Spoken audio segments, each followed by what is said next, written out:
Haiti's security crisis is getting out of control. And in the spirit of Pan-Africanism, Kenya has offered to intervene or to send their troops to intervene in Haiti. And they are sending 1,000 police officers or paramilitary police. But the question is, can Kenya bring order to Haiti? Doubts are swirling, and that's the topic. Haiti is on the verge of the abyss. Now, that's the language the United Nations is now using as heavily armed gangs expand their control of the country. A little bit of background is that after the president of Haiti was assassinated about 2 years ago, yes, you heard that right. The president was assassinated by a political rival. He sent a team of 28 mercenaries who descended on the president's homestead and assassinated him. So after the president was assassinated, violence in Haiti has been spiraling out of control for roughly 2 years now.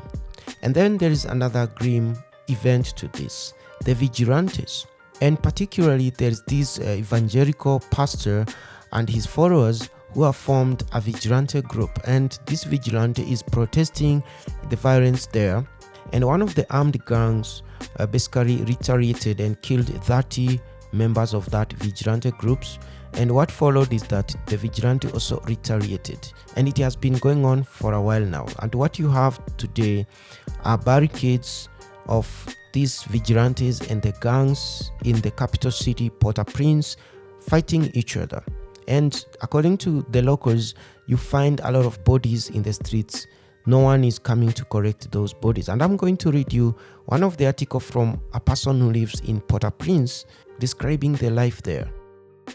Every day, Verena Elise drives past barricaded neighborhoods and frequently sees dead bodies lying on the streets. She said, a result of scores settling between gangs and vigilantes in Haiti's capital. After dusk, she never leaves home for fear of being killed or kidnapped.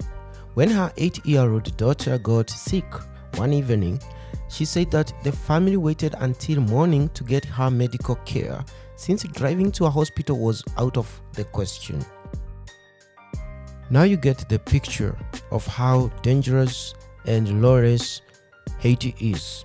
And this is the country that Kenya wants to send 1,000 troops. And the United States earlier this week backed Kenya and pledged to provide material and logistic, plus they're going to give them $100 million to do that.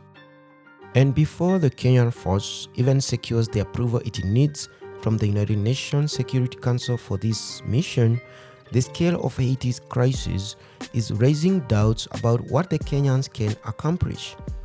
People have already voiced their doubt that the Kenyan-led force would not be large enough to make headway against these gangs, which are thought to control roughly 80% of the capital. Because fighting these gangs will require going into shanty towns, slums, hillsides, terrains that you need to know very well.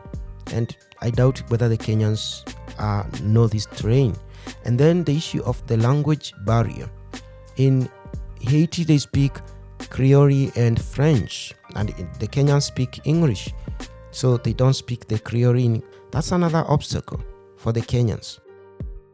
At this point, no one knows what Kenya really wants by sending 1,000 police officers, not the gangs in Haiti, not the Kenyan people, not the Haitian people.